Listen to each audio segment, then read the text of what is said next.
The stars above Earth went dark as the alien ships arrived. Admiral Quan Deho stood on the bridge of the Earth Defense Station, watching his screens fill with contacts. Hundreds of them, each one bigger than Earth's largest warship. "Sir, we're getting a transmission," said Lieutenant Park Suman, her voice tight with fear. "It's coming from every ship at once." The main screen flickered to life. A creature appeared that made everyone on the bridge step back. It stood 12 feet tall, with 4 arms that ended in sharp claws. Its face was a nightmare of clicking. Mandibles and black eyes. When it spoke, its voice came through every speaker on every human ship and station in the solar system. "I am Speaker Vorth of the Galactic Dominion Empire. Your species has been judged. You are primitively aggressive and must be controlled. You have 7 of your days to surrender completely. Destroy all weapons, dissolve all governments, prepare your population for relocation to farming colonies." Admiral Quan felt his blood turn cold. He had spent 40 years in space, fighting pirates and protecting trade routes. He had never seen anything like this fleet. The smallest ship was the size of a city.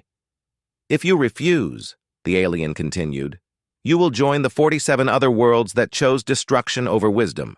Your choice is simple: kneel or burn." The transmission ended. For a moment, the bridge was silent except for the hum of computers and the distant sound of someone crying. Then the communication board lit up like a Christmas tree. Every government on Earth was calling at once. Admiral Quan looked at his communications officer. "Get me General Park Minji at Earth Command. Priority 1. Minutes later, General Park's face appeared on screen. She looked tired and angry. Behind her, Quan could see the chaos of the command center. People were running everywhere, carrying reports and shouting orders. "Admiral, what's your assessment?" she asked without any greeting. "We're completely outgunned, General. Their smallest ships have more firepower than our entire fleet. If they wanted to destroy us right now, they could do it in minutes, General." Park nodded grimly. "The world leaders are meeting in emergency session. President Lee Hyun-woo wants to fight. Chancellor Kim Soo-hyun thinks we should negotiate. They're arguing while the clock runs down." "What about the Black Protocol?" Admiral Quan asked quietly. General Park was silent for a long moment. The Black Protocol was the most classified project in human history. Only 12 people knew about it, and half of them were dead. "I've sent the activation codes. Captain Yoon Tae-hyung is already moving." Far below on Earth, Dr. Choi Ji-won was running through the corridors of the Antarctic Research Station. Her assistant, Dr. Nam Yuna, struggled to keep up as they headed for the deepest laboratory in the facility. "The energy readings are identical," Dr. Choi said as they reached the secure door. She pressed her palm to the scanner and the thick metal door slid open. "The signals we detected near Pluto 15 years ago, they match the Empire ships exactly." Dr. Nam stared at the data on the screens. "You think they've been watching us?" "I think they've been watching us for decades, maybe longer." Dr. Choi pulled up files that were marked with the highest security classifications. "I need to contact Captain Yoon immediately." In space, Captain Yoon Tae-hyung stood in the cramped bridge of the stealth ship Shadowhawk. His crew was small but experienced. They had trained for years on missions that officially did not exist. When the message from Admiral Quan arrived, Yoon read it twice before believing it. "Set course for coordinates Zulu 77, he told his navigator, Lieutenant Han Jae-hyun. "Maximum stealth. If anyone asks, we were never here. Sir, those coordinates are beyond Neptune. There's nothing out there." "That's what everyone thinks," Yoon replied quietly. As the Shadowhawk moved away from Earth, the political chaos continued. President Lee Hyun-woo of the Pacific Federation stood before the Emergency Assembly of World Leaders. His face was red with anger as he slammed his fist on the podium. "These aliens think we're primitive savages. They want to turn us into farmers for their empire. I say we fight them with everything we have." Chancellor Kim Soo-hyun of the European Alliance stood up. "With what?"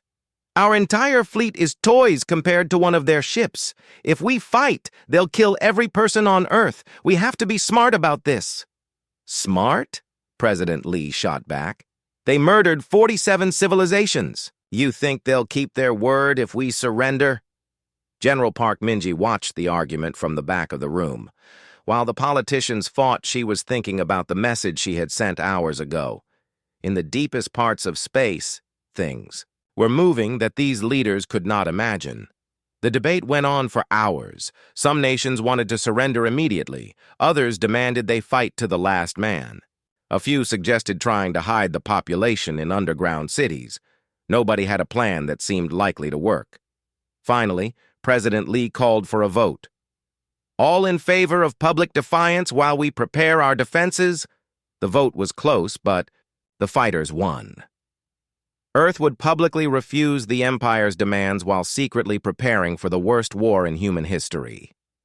Meanwhile, Dr. Choi had reached Captain Yoon on his secured communication line. "Captain, I need to show you something. The Empire ships aren't the first aliens we've encountered."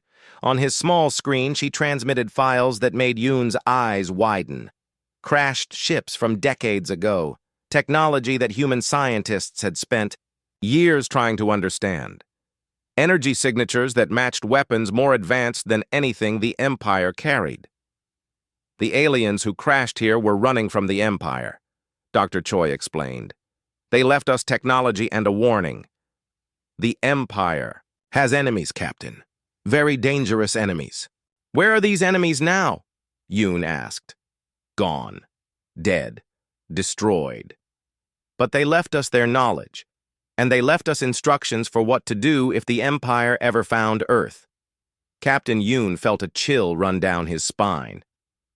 "The Black Protocol." "The Black Protocol," Dr. Choi confirmed.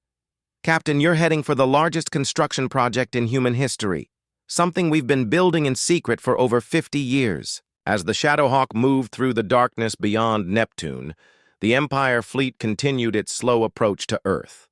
Their commander, Admiral Korthlon, was already planning the demonstration that would break human resistance.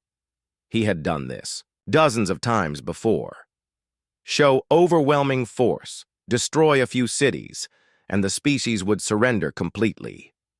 He had no idea that in the cold darkness ahead of his fleet, weapons were powering up that his empire had not seen for 1,000 years. Weapons that belonged to their oldest and most dangerous enemies.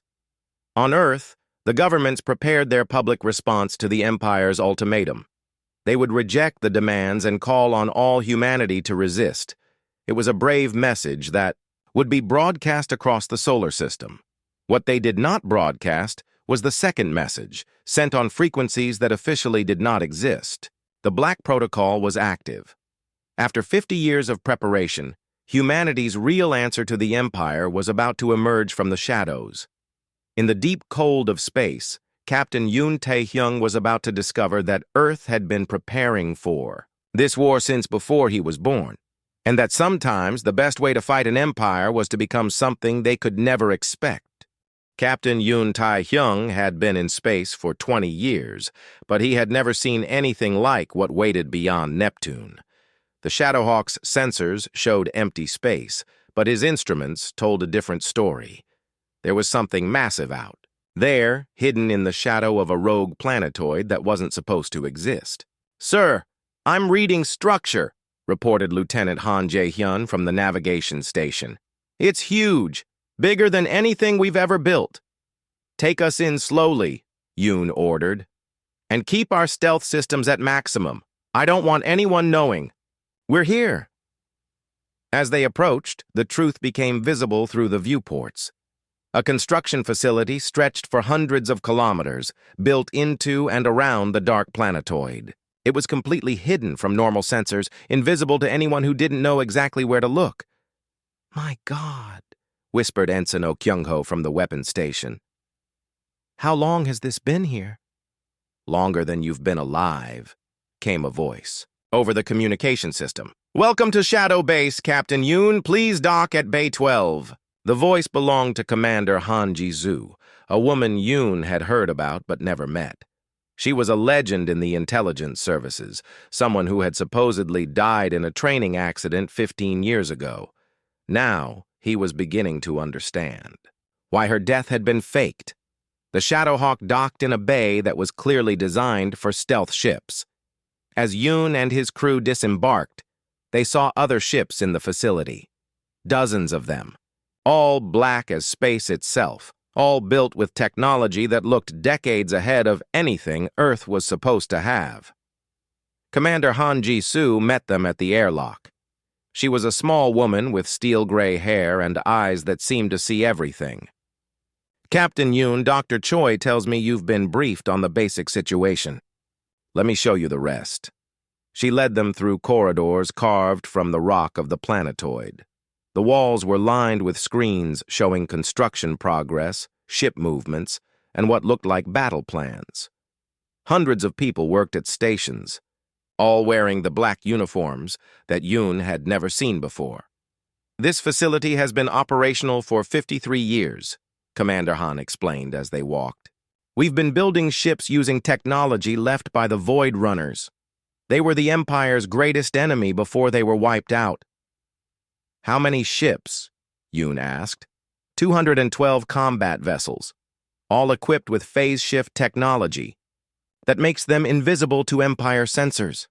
Each ship is crewed by volunteers who have spent years training for this moment."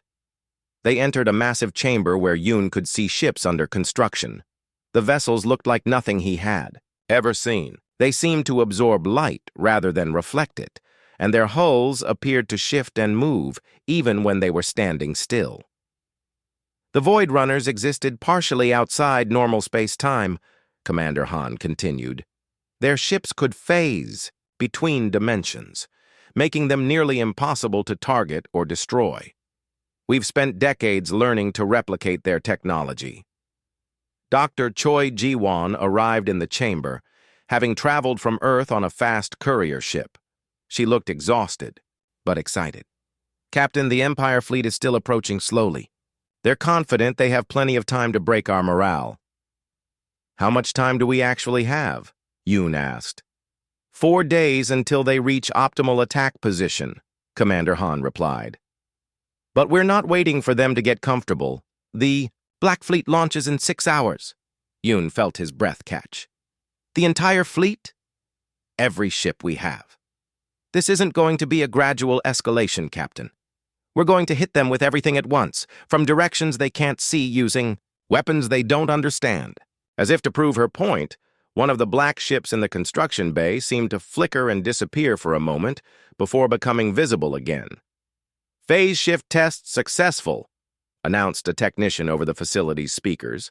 "The ships can exist in multiple quantum states simultaneously," Dr. Choi explained. "They're there and not there at the same time. Empire sensors are designed to track objects in normal space. They can't see something that exists between dimensions." "Captain, Yoon was assigned command of Strike Group Alpha, 12 ships that would target the Empire's rear guard. As he toured his new vessel, the Dark Hunter, he marveled at the technology. The bridge was unlike anything in the Earth Defense Force. Holographic displays showed not just normal space, but multiple dimensional layers where the ship could operate. His crew was a mix of volunteers from every branch of Earth's military. Lieutenant Commander Sung Hye-jin, his first officer, had supposedly died in a shuttle accident 3 years ago. Engineer Park Dong-yuk had been recruited straight from the academy, with a cover story about a deep space assignment. "Sir, all systems are operational," reported Sung Hye-jin. "Phase generators are stable, weapons are charged, and the crew is ready." Around them, the rest of the Black Fleet was preparing for launch. Each ship carried weapons based on Void Runner technology, plasma cannons that could phase through shields, torpedoes that traveled through hyperspace to strike targets from impossible angles, boarding pods that could materialize directly inside enemy ships. Commander Han Ji-soo appeared on the main screen for a fleet-wide briefing. "Ladies and gentlemen, today we begin the most important battle in human history. The Empire thinks they're facing a primitive species with simple weapons. They're about to learn how wrong they are." She paused, looking at the camera with eyes that held decades of preparation and planning. The Empire has conquered 47 worlds by making them afraid. They use overwhelming force to break morale before the real fighting begins. Today, we turn that strategy against them. Your orders are simple. Strike fast, strike hard, and vanish before they can respond. Make them afraid. Make them doubt everything they think they know about warfare. Show them that Earth is not defenseless. The fleet began to move. 212 black ships phased out of normal space, becoming invisible to any sensors the Empire possessed. They spread throughout the solar system, taking positions for a coordinated attack that would come from every direction at once. On Earth, the political theater continued. President Lee Hyun-woo stood before the cameras of the world, broadcasting humanity's official response to the Empire's ultimatum. To the Galactic Dominion Empire, we say this: Earth does not kneel.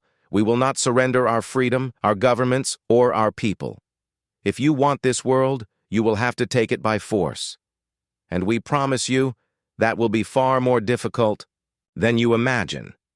The message was broadcast on all frequencies, ensuring the Empire would receive it. What the Empire didn't know was that it was also a signal to the Black Fleet. The political cover was in place. Now the real war could begin.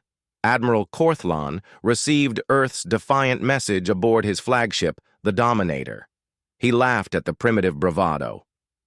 "Prepare the demonstration strike," he ordered his weapons officer. "Destroy one of their orbital stations, something visible from the planet's surface. Let them see what defiance costs." His sensors showed only the pathetic human defense fleet, a few dozen ships that his fleet could destroy without effort. He had no idea that death was already moving toward his ships from directions his instruments could not perceive. In the outer system, Captain Yoon Tae-hyung watched his tactical display as Strike Group Alpha approached the Empire's rear guard. 12 massive alien ships moved in formation, their crews confident that no primitive human technology could threaten them. "All ships, prepare to phase back to normal space on my mark," Yoon ordered over the encrypted communication channel. "Target the command ship first. Make this strike count." The Dark Hunter and its 11 sister ships existed in a quantum state. Between dimensions, invisible and untouchable. In moments, they would become very visible indeed. 3, 2, 1, mark! The Black Fleet struck from the darkness, and the war for Earth's survival began. The Empire ship Relentless had ruled space around Titan for 2 hours when it simply ceased to exist. One moment it was there, a massive crystalline warship bristling with weapons. The next moment, there was only empty space and expanding clouds of debris. Admiral Korthlan stared at his tactical display in confusion. "What happened to the Relentless?" "Unknown, sir," replied his sensor officer, a nervous creature with purple skin and 6 eyes. One moment it was reporting normal status, then nothing. No distress call, no explosion detected, just gone. Impossible. Check your instruments. But before the sensor officer could respond, another ship vanished from the display. The Crusher, patrolling near Jupiter's moons, simply disappeared. Then a third ship, the Iron Fist, guarding the outer system approaches. "Sir, we're receiving emergency transmissions from the Domination," reported the communications officer. "They report being under attack by nothing." Admiral Korthlan felt a chill run down his spine. In 40 years of conquest, he had never encountered anything like this. "Put me through to their captain." The main screen showed Captain Vexkor, a veteran warrior whose species had served the Empire for 3 centuries. His usually calm demeanor was gone, replaced by something Korthlan had never seen in an Empire officer: fear. "Admiral, we're under attack, but we can't see the enemy. Our weapons hit nothing, our sensors detect nothing, but our ships are being destroyed one by one." "That's impossible, Captain. Maintain formation and—" Captain Vexkor's image suddenly lurched as his ship shook from impacts. "They're inside our shields." "How are they inside our shields? The hull is being breached, but there's nothing there."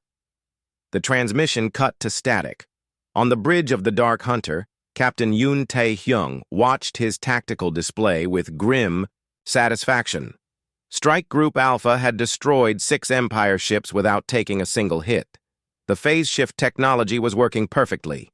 "Target the next ship in line," he ordered Lieutenant Commander Sung Hyejin. "Hit them with everything we have, then phase back out before they can respond."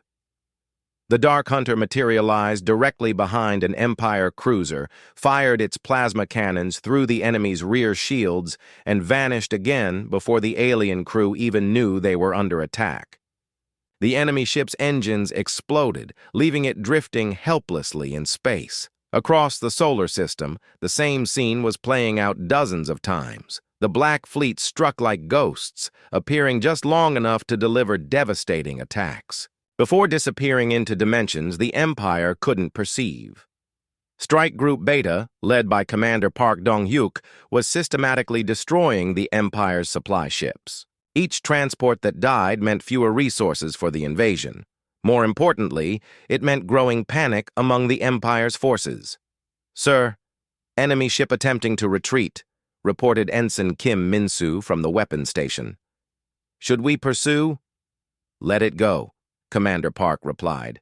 "Survivors spread fear better than corpses. We want them to tell their friends that Earth has teeth."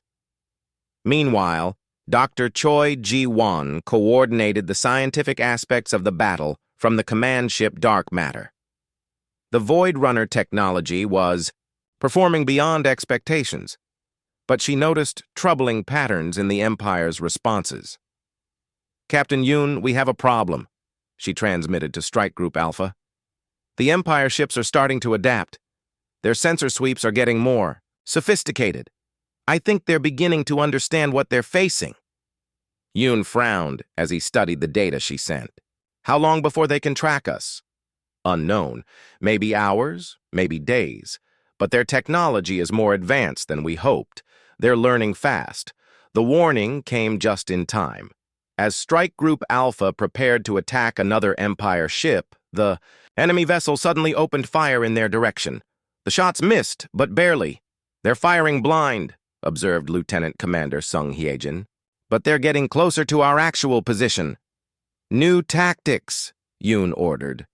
"No more direct approaches. We hit them from multiple angles simultaneously, then scatter before they can triangulate our positions." The Empire's response was swift and brutal. Admiral Korthlan ordered all ships to form defensive clusters, overlapping their shields and sensor arrays. If the humans wanted to fight like ghosts, he would force them to become visible. "Prepare the gravity nets," he commanded. "If we can't see them, we'll trap them." The gravity nets were a desperate measure. Massive energy fields that distorted space-time itself, making it impossible for ships to exist in phase-shifted states. The Empire had used them before against the Void Runners with mixed success. Lieutenant Commander Sung Hyejin was leading a boarding party against an Empire command ship when the gravity nets activated. Suddenly, her assault craft became visible, phasing back into normal space just as it passed through the enemy's hull. "We're stuck halfway through their armor plating," shouted Sergeant Lee Jamin from the back of the craft. "Hull breach imminent! Emergency! Phase protocols," Sung ordered. "All hands, prepare for combat in vacuum." The boarding craft's hull cracked as it materialized inside solid metal, but the emergency systems held long enough for the team to escape into the Empire ship's corridors. They found themselves face to face with alien soldiers who were just as surprised as they were. The hand-to-hand combat was brief and vicious. The Empire soldiers were larger and stronger, but the humans had been training for this moment for years. More importantly, they were fighting for their home while the aliens were fighting for conquest. "Bridge secured," Sung reported over her communication link. "But we're trapped here. The gravity nets are preventing phase shift." Similar scenes were playing out across the battle zone. The Black Fleet found itself partially visible, partially vulnerable for the first time since the battle began. But instead of retreating, they pressed their attack. Captain Yoon made a decision that would change the course of the battle. "All ships, prepare for conventional engagement. Phase shift on my mark. but stay in normal space. Let's show them what human ships can do in a fair fight. The Dark Hunter and its sister ships materialized in formation, their black hulls gleaming, with strange energies. For the first time, the Empire forces could see their attackers clearly. What they saw terrified them more than the invisible attacks had. The human ships were larger than expected, more heavily armed, and built with technology that seemed to bend the laws of physics. Their hulls absorbed energy instead of reflecting it. Their weapons fired rounds that passed through shields as if they weren't there. "Impossible," breathed Admiral Korthlon as he watched the tactical display. "Those ships are using Void Runner technology. But the Void Runners are extinct." His tactical officer, a creature with skin like gray stone, turned to face him with all four eyes wide with terror. "Sir, if the humans have learned Void Runner secrets—" "Then we are not fighting primitives," Korthlon finished grimly. "We are fighting the inheritors of our greatest enemies." The battle became a knife fight in the darkness. Empire ships that had expected to face desperate primitives instead found themselves outgunned and outmaneuvered by vessels that should not have existed. The humans fought with a combination of advanced technology and primitive fury that the Empire had never encountered. Commander Park Dong-hyuk's ship, the Shadow Strike, went hull to hull with an Empire dreadnought 3 times its size. The alien ship pounded the human vessel with weapons that could destroy cities, but the Shadow Strike's phase-shifted armor absorbed most of the damage, while its own weapons tore through the enemy's defenses. "This is madness," transmitted the Empire captain as his ship began to break apart. "How are your shields so strong?" "They're not shields," Commander Park replied over an open channel. "They're a different kind of space entirely." As the Empire dreadnought exploded, its crew finally understood what they were facing. These humans hadn't just stolen advanced technology, they had learned to use it in ways its original creators never imagined. The first phase of the battle was ending, but both sides knew this was only the beginning. The Empire would adapt, bring reinforcements, change their tactics. But for the first time in their expansion across the galaxy, they had encountered a species that fought back with weapons they couldn't understand and determination they couldn't break. In the darkness between the planets, the Black Fleet regrouped and prepared for the next phase of the war. Earth's children had learned to hunt in the void, and they were very good at it. The reinforcements arrived like a crimson tide across the stars. Admiral Vexistar commanded the Empire's Crimson Guard, elite warriors who had crushed rebellions across 40 worlds. His ships were different from the regular fleet, sleeker, deadlier, and equipped with sensors that could supposedly track anything in known space. "Report!" Admiral Vexistar commanded as his flagship, the Blood Emperor, took position at the head of the formation. His tactical officer, a veteran of 100 battles, pulled up the data from the previous engagement. "Sir, we lost 63 ships to an unknown enemy force. The survivors report attacks by invisible vessels using weapons similar to Void Runner technology." Admiral Vexistar's face remained calm, but his inner thoughts were troubled. The Void Runners had been extinct for centuries. If humans had somehow acquired their secrets, this campaign would be far more difficult than expected. "Activate the quantum sensors," he ordered. "If these human ghosts want to hide between dimensions, we'll drag them back to reality." On Earth, General Park Minji watched the tactical displays with growing concern. The new Empire ships were different from the first wave. Their sensor sweeps were more sophisticated, and they moved with the precision of experienced predators. "Admiral Kwan, what's your assessment of these new ships?" she asked over the secure channel. Admiral Kwan Deho studied the incoming data from long-range sensors. "They're military specialists, General. The kind of ships the Empire sends when they expect serious resistance. They know we're not primitives anymore." In the depths of space, Captain Yoon Tae-hyung received the warning about the Crimson Guard's arrival. His Strike Group Alpha had taken minor damage in the previous engagement, but they were still operational. More importantly, they had learned valuable lessons about fighting the Empire. "Sir, the new enemy ships are using quantum sensors," reported Lieutenant Commander Sung Hyejin. "They're actively scanning for phase-shifted objects." "Can they track us?" Yoon asked. Dr. Choi Ji-won's voice came over the communication channel from her science ship. "Not yet, but they're adapting faster than we hoped. We need to modify our approach." The new battle began differently from the first. Instead of invisible strikes from nowhere, the Black Fleet found itself engaged in a deadly game of cat and mouse. The Crimson Guard could detect phase-shifted ships, but not perfectly. The result was a series of running battles across the outer solar system. Captain Park Dong-hyuk led Strike Group Beta in a desperate fight near Uranus. His 12 ships faced off against 20 Empire vessels that could almost see them. The battle was like fighting in heavy fog. Both sides could detect each other just enough to exchange fire, but not enough for accurate targeting. "Enemy cruiser, bearing 27 Mark IV, called out Ensign Oh Sang-woo from the sensor station. "They're trying to lock onto us with their targeting systems." "Evasive maneuvers," Park ordered. "Keep us in partial phase. Make them work for every shot." The shadow strike twisted through space in patterns that defied normal physics, existing partially in 3 different dimensions simultaneously. Empire weapons fire passed through empty space where the ship appeared to be, while human plasma bolts struck targets that seemed impossible to hit. But the Empire was learning. Admiral Vextar studied each engagement, noting how the human ships moved and fought. His analysts worked around the clock to understand the phase shift technology. "They exist in quantum superposition," his chief scientist reported. "Multiple states simultaneously. But the technology has limitations.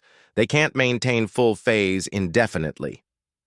"Exploit those limitations," Vextar ordered. "Force them to choose between hiding and fighting." The order led to a new Empire tactic. Instead of trying to track individual ships, they began laying gravitational mines throughout the solar system. The mines created fields that forced any phase-shifted object back into normal space, making them vulnerable to conventional weapons.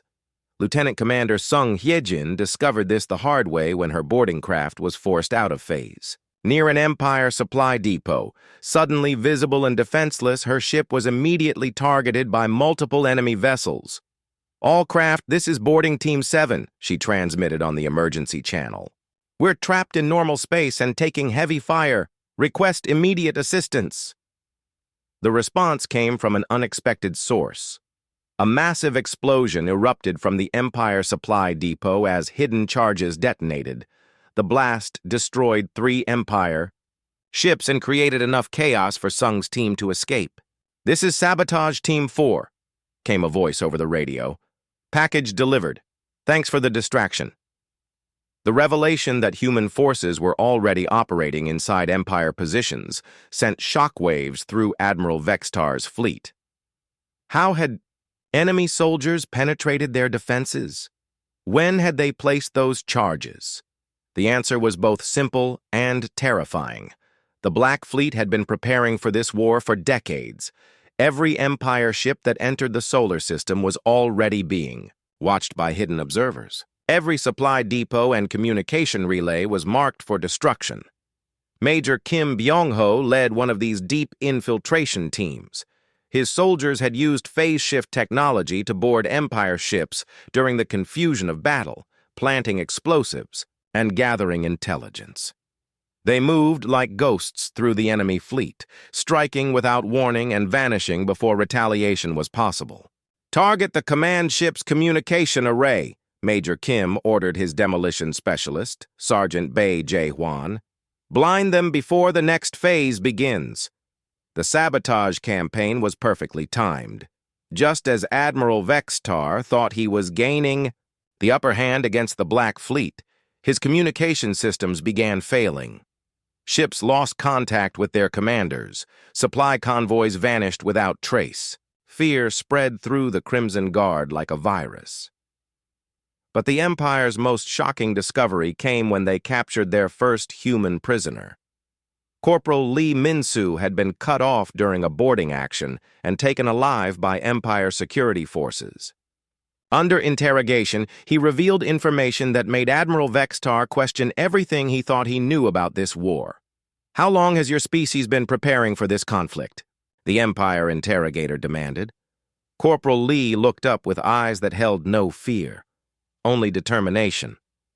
"Since before I was born, since before my parents were born, we've been waiting for you." "That's impossible. Your species only achieved spaceflight a century ago." "We achieved visible spaceflight a century ago," Lee corrected. "We've been building in the shadows much longer than that." The interrogation revealed the scope of humanity's preparation: secret bases throughout the solar system, hidden shipyards in the asteroid belt, weapons designed specifically to fight the Empire using technology they thought was extinct. Admiral Vextar realized with growing horror that humanity hadn't just stumbled onto Void Runner technology. They had been deliberately prepared for this war by someone who knew the Empire would eventually come to Earth.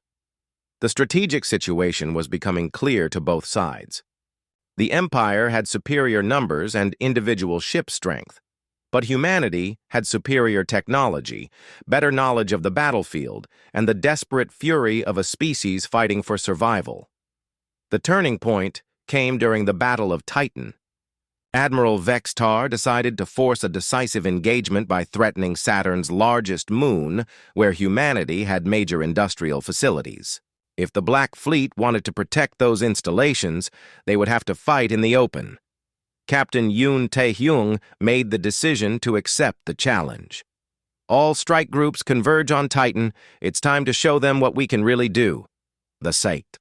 Battle that followed was unlike anything the galaxy had seen in 1,000 years. 200 human ships faced off against 400 Empire vessels in open space, with no place to hide and no chance for retreat. The Black Fleet fought with a combination of advanced technology and primitive determination that horrified their enemies. Ships that should have been destroyed kept fighting with half their hulls blown away. Crews that should have surrendered continued to resist even when their ships were boarded. "These humans are insane," transmitted one Empire captain as his ship was rammed by a crippled human vessel. "They fight like they welcome death. They fight like they have something worth dying for," Admiral Vextar replied grimly. For the first time in his long career, he was beginning to understand that the Empire might have chosen the wrong enemy. The Battle of Titan ended with both fleets badly damaged, but the strategic advantage had shifted. The Empire still had more ships, but they had learned a terrible lesson. Humanity would not be conquered easily, and every victory would cost more than the Empire was prepared to pay.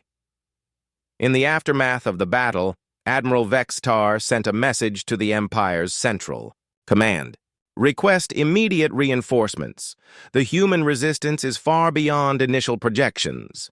We are not fighting primitives. We are fighting inheritors of Void Runner technology who have had decades to prepare for this war."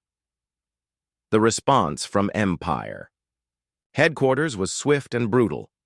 A grand armada was dispatched to Earth, carrying enough firepower to reduce the entire solar system to debris. The Empire had decided that if humanity would not surrender, they would be exterminated completely. But in the cold depths of space, the Black Fleet was also preparing for the next phase of the war. The Empire's Grand Armada arrived like a plague of locusts, blotting out the stars with their numbers. 5,000 warships, enough firepower to crack planets, led by Grand Admiral Corinth himself. The most feared military commander in Empire, history had come to personally oversee Earth's destruction. "This ends now," Grand Admiral Corinth declared from the bridge of his massive flagship, the Eternal Dominion. The ship was the size of a small moon, bristling with weapons that could sterilize continents. "No more games, no more hiding. These humans will learn what happens when primitives dare to resist the Empire." But as the Armada took position around Earth's solar system, they found something impossible waiting for them. The space around Earth was no longer empty. Massive structures orbited every planet and major moon. The asteroid belt had been transformed into a fortress. Even Earth's moon had opened like a flower, revealing weapon platforms that defied imagination.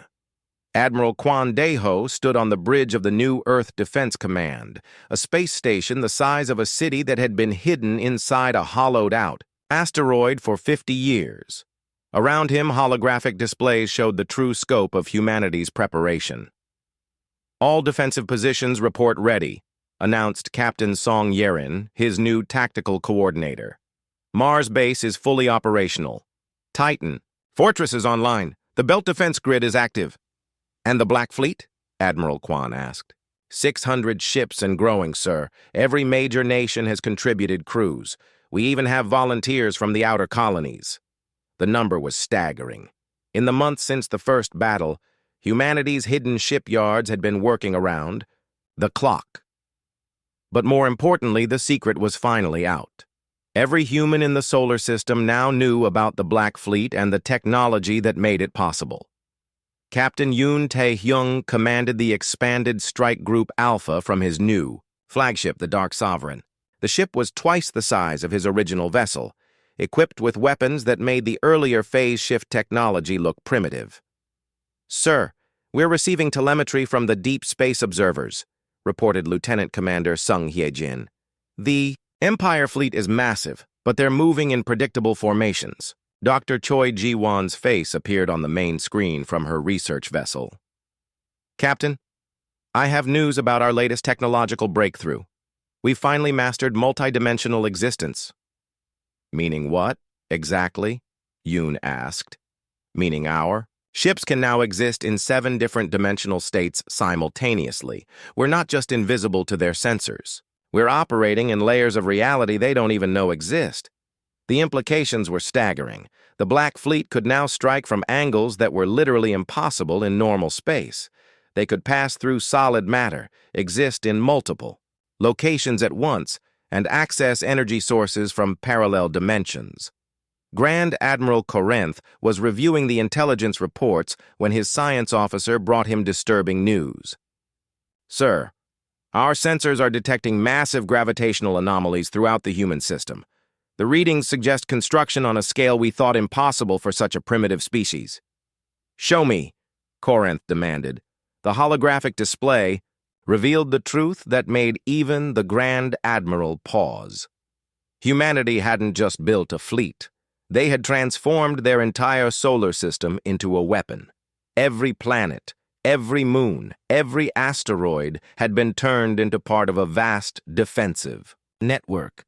"This level of construction would take centuries," the science officer said in amazement.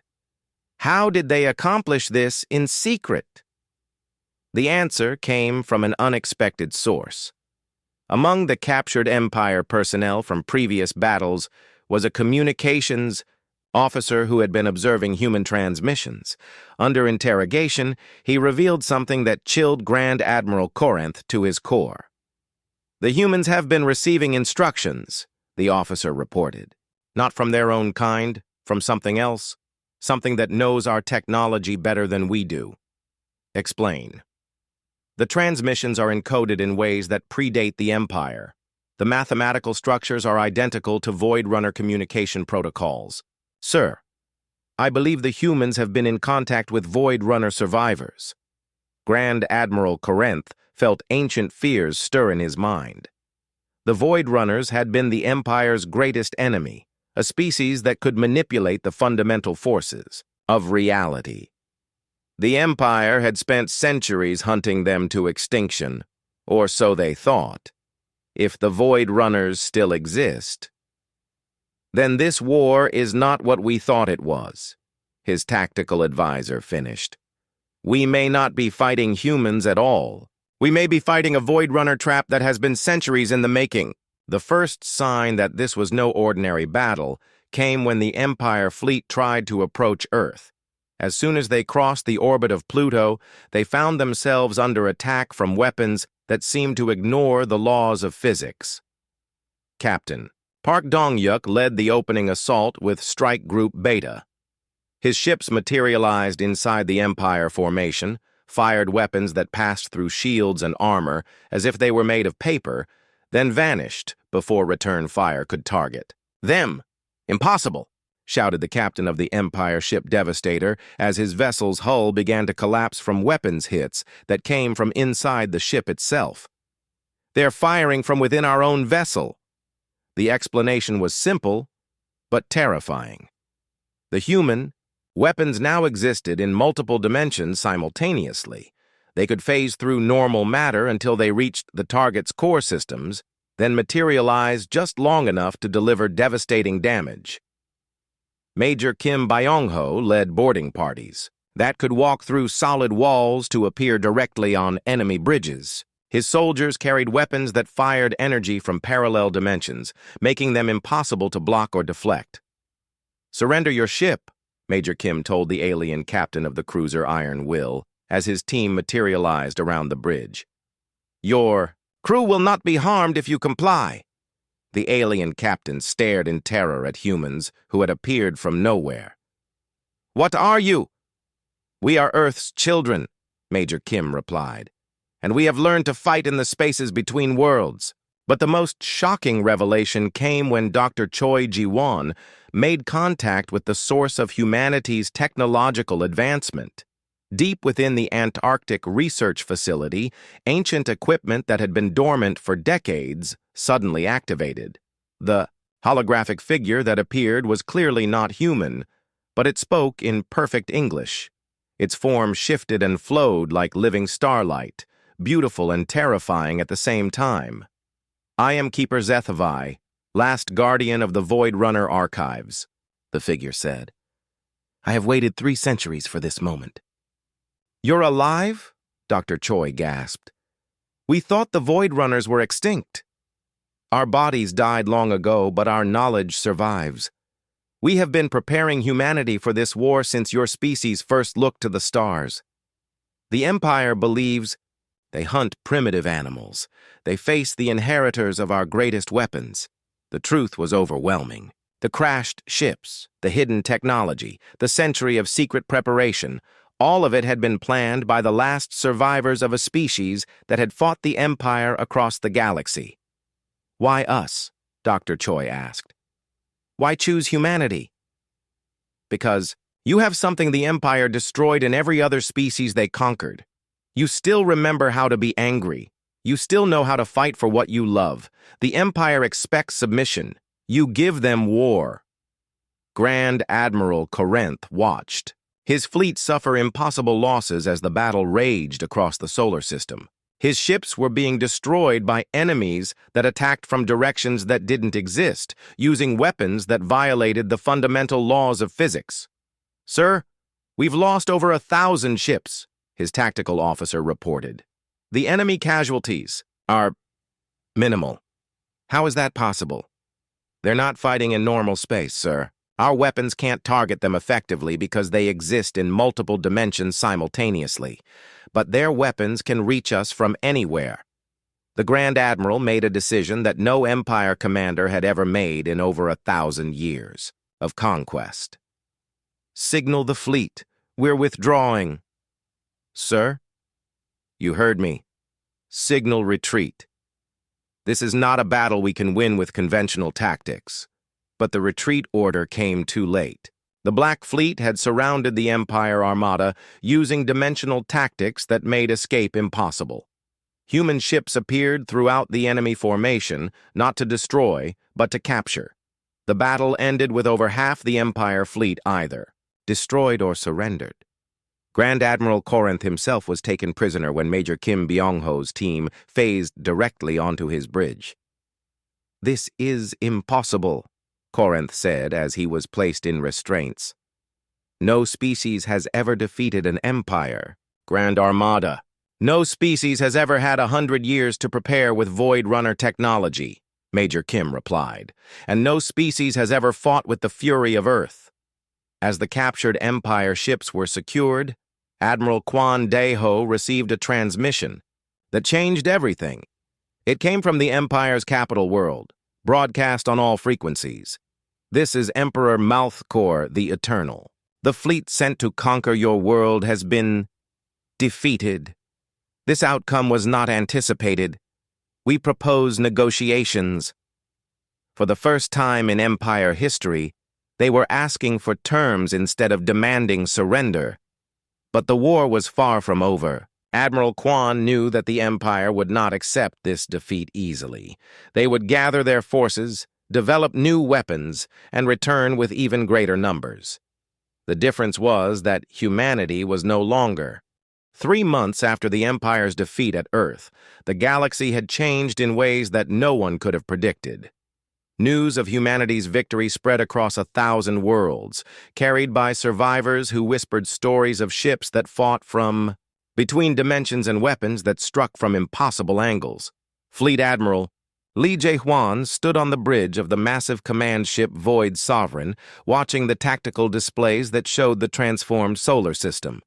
Where once there had been empty space, now there was a fortress that stretched from Mercury to Pluto. Every planet bristled with defenses. Every asteroid had been turned into a weapon platform. "Sir, we're receiving signals from the outer perimeter," reported Captain Kim Nayon, his communications officer. "Multiple Empire fleets approaching from different vectors. It looks like they're coming in force this time." Li Jiehuan studied the incoming data with calm eyes.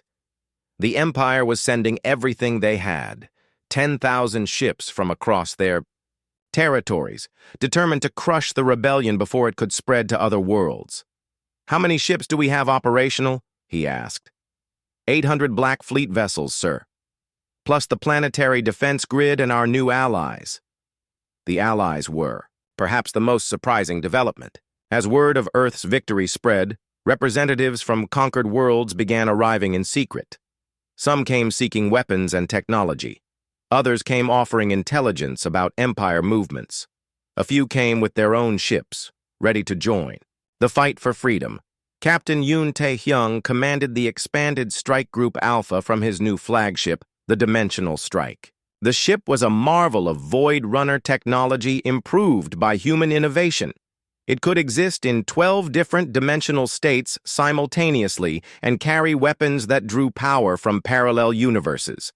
"Sir, we're detecting phase signatures from the approaching Empire fleet," reported Lieutenant Commander Sung Hyejin. "They've modified their ships to operate in multi-dimensional space." "They're learning," Yoon observed grimly. "But they're still thinking like conquerors instead of survivors." Dr. Choi Ji-won had spent the months since the first battle working with Keeper Zeth Vi to unlock new levels of Void Runner technology. The results were beyond anything she had imagined possible. "Captain Yoon, we've achieved a breakthrough," she transmitted from her research vessel. "We can now create stable wormholes between dimensional layers. Our ships can literally appear anywhere in known space instantaneously." The implications were staggering. The Black Fleet was no longer bound by distance or travel time. They could strike the Empire's home worlds while defending Earth simultaneously. The Empire's new Grand Armada was led by War Master Korenthnal, younger brother of the captured Grand Admiral. He had spent months studying the reports from Earth, developing new tactics specifically designed to fight enemies who existed between dimensions. "Deploy the reality anchors," he ordered, as his fleet approached the outer solar system. "Lock down local space-time. Force these human ghosts to fight in normal space where our superior numbers will count."